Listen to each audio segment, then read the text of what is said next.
Hancur, hancur, hancur PKR, hancur PKR. Hidup, hidup, hidup, hidup, hidup rakyat, hidup rakyat. Hancur, hancur, hidup rakyat, hidup rakyat. Hancur, hancur, hancur, hancur. 50 juta sedangkan aktiviti Pulau Pasir berlaku secara besar-besaran sama ada halal ataupun haram di Selangor.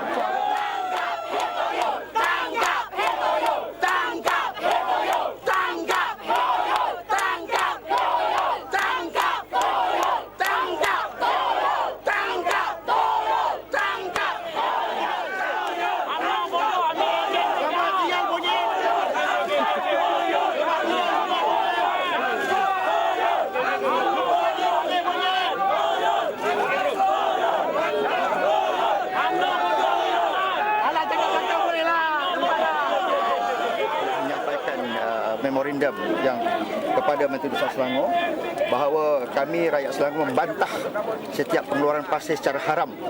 Walaupun kita dapati mereka mengatakan bahawa permit sudah dikeluarkan, tetapi kenyataan yang kita lihat bahawa setakat sikit sahaja yang dikeluarkan, tetapi mereka telah mencuri pasir lebih luas jika dibandingkan dengan permit yang diberikan.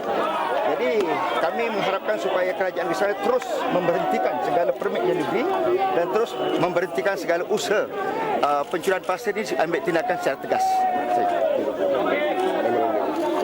Dan ini adalah memorandum yang telah kami sampaikan.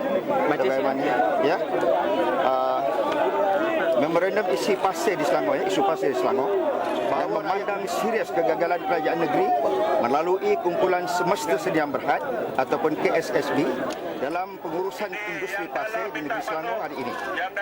Memandangkan bahawa KSSB telah gagal mencapai matlamat pendapatan RM150 juta bagi tahun 2009, sedangkan aktiviti pengeluaran pasir berlaku secara besar-besaran sama ada secara halal atau haram di seluruh negeri Selangor.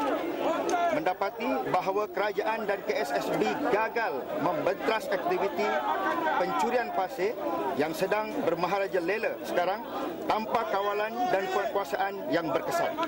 Bahawa kegiatan di atas yang berterusan dan tidak terkawal akan memusnahkan alam sekitar dan membawa bencana kepada negeri Selangor seperti yang terbukti melalui pembongkaran rakyat dan juga melalui media akhir-akhir ini. Jadi kita minta supaya kerajaan negeri Selangor memandang bahawa harta pasir ini adalah harta rakyat, harta negeri. Kita tidak mahu kerajaan negeri Selangor sewenang-wenang membiarkan penceroboh ataupun pengusahaan haram dilaksanakan di negeri ini. Dan oleh kerana harta ini adalah harta negeri, minta supaya diberhentikan serta-merta. Jika kerajaan Selangor tidak melakukan apa-apa, apa tindakan selanjutnya? Kita minta pihak berkuasa, sepatutnya pihak polis ataupun juga SPRN segera menyiasat perkara ini kerana ini adalah penyelewengan yang jelas sekali. So, bismillahirrahmanirrahim. Saya berceritalah untuk mengambil kesempatan di sini. Kita nak menerangkan bagaimana kita menjalankan penguatkuasaan dalam membentas kegiatan pencurian pasir. Dan saya suka juga maklumkan di sini, kecurian pasir sebenarnya dah kurang, banyak kurangnya. Dan apakah aktiviti yang kita telah jalankan, kita mengenal pasti. Kita dah tahu dah lokasi mana diorang ada pencurian pasir dan sebagainya. Okey, dan kita membuat pemantauan hari-hari. Kita buat rondaan. Tiap-tiap cabai daerah dia kena buat rondaan. Kerana untuk memulakan sesuatu operasi mencuri pasir mengambil masa. Dia tak ada dalam masa 1-2 jam. Ya, kalau you excavator tu mengambil berapa jam untuk dia buat masuk. Dan untuk apa, bila kita menjalankan rondaan, kalau ada berlaku, kita straight away boleh buat perampasan. Dan kedua, kita adakan statik kawalan secara statik. Mana kita letak di tempat-tempat pasir lori-lori ni keluar. Kadang kawasan tu terlampau besar, jadi kita letak. Dan kita bukan saja dengan kuasa, tapi kita dibantu oleh rela. We pay dia we pay them the allowance untuk dia bersama-sama. It's 24 hours. Kalau dia punya istilah, kalau tonton pakai, panggil kita orang ni ada payung. Maknanya kawasan tu ada kawalan, jadi dia takkan masuk. Jadi bila kita curi untuk tindakan, kita bagi pada dua actually. satu tanah yang melibatkan tanah kerajaan. That one is very straightforward. Okay, kita masuk, ada mesin apa saja, perkakas ada, barangan ada, terus straight away terampas. Okay, dalam itu saya dah berikan statistik. Tahun lepas sehingga pertengahan tahun ini 30 Jun kita dah rampas 27 excavator. And recently kita introduce reward. Dan dalam masa lepas kita introduce memperkenalkan ganjaran ni, dia dapat 11. Maknanya we are going to pay 55,000 untuk excavator, 5,000 tiap-tiap excavator. Dan selain daripada tu kita lori, kita dapat lori 33. Dan yang selepas kita isytiharkan ganjaran, baru saja tak sampai sebulan kita dah dapat dalam 5 biji lori. Dan lori pasir 2,500 setiap satu. Dan seterusnya pada peralatan. Peralatan ni termasuk walkie-talkie, pump, generator dan apa saja yang digunakan untuk tu kita akan reward. Jadi reward tadi bergantung kepada apa ni, nilai sesuatu barangan atau peralatan tersebut. So the reward ni range dia daripada 1,000 ke 5,000 ringgit Malaysia kita bagi. Dan setakat ni saya kira kerajaan negeri dah dekat 100,000 lah yang reward yang kita akan bayar. Kita dalam proses buat pembayaran. Dan bagi tanah individu, saya suka atau private, saya suka tekankan di sini, tanah individu ni tanggungjawab dia sendiri menjaga tanah dia. Dia tanah ni dia ada dua lah. Satu, orang datang curi atas tanah dia atau dia curi sendiri pasir. Kalau tanah tuan-tuan ada pasir, kalau nak keluarkan daripada kawasan tadi mesti mendapat permit. Ini kelulusan tadi. Kalau walaupun tuan tanah you keluarkan tanpa permit, salah. Kita consider you sebagai mencuri.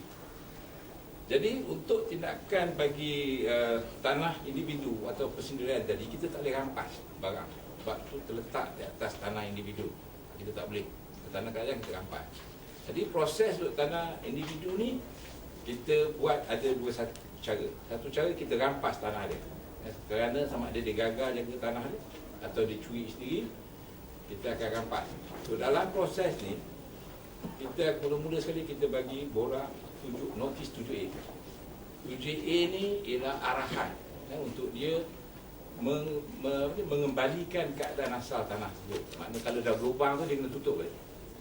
Dan lepas tu kita hantar 7B, turun dia jelaskan, bagi penjelasan, bagi alasan apa sebab tanah tersebut tidak boleh dirampas. Kalau dia gagal 7A dan 7B, kita akan rampas. Dan sehingga hari ini kita dah rampas 11 lot tanah. Yang paling mahal satu lot tu ada yang 4 juta ringgit lah, untuk maklumat. Dan kita dalam proses untuk merampas 86 lot tanah persendirian yang sama ada dicuri oleh orang ataupun dia curi sendiri tak pasir dia 86. Mana kalau dia gagal dalam melaksanakan notis 7A dan 7B, mana kita akan dapat 86 lot tanah. Dia jadikan tanah jadi kerajaan.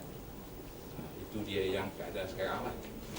Jadi dan kita juga apa yang kita buat sekarang, kita juga melibatkan BBT bagi tanah persendirian. Kerana tanah persendirian ni, kalau kita nak buat aktiviti atas tanah tersebut, ditolak pasir ke, tolak apa ke, dia mesti mendapat kelulusan daripada PBT. Itu kita panggil kelulusan kerja-kerja tanah. Kalau dia masukkan traktor, dia tolak dia, kita minta permit. Kalau tak ada permit, kelulusan untuk kerja-kerja tanah, kita akan compound dia di bawah pihak berkuasa tempatan, undang-undang pihak berkuasa tempatan sebanyak 250,000. Dan we follow up dengan BPA 7B. Hari ini baru kita tunjuk, setakat ni kita dah hantar 3 notis untuk mereka yang buat kerja-kerja tanah tu. So in other words, you must remember lah, kalau dia nak buat kerja tanah mesti dapat kelulusan. Dia tak kira lah sama ada dia nak tolak suka-suka tolak pasir pun tak boleh. Dia mesti mendapatkan kelulusan. Itu yang yang saya nak beritahu. Dan itulah kita minta kerjasama daripada semua, daripada masyarakat untuk kita mengangkat atau membolehkan kita merampas barang-barang ataupun peralatan yang digunakan untuk apa ni, dalam mencuri pasir dan juga maklumat-makluman itu saya minta kerjasama.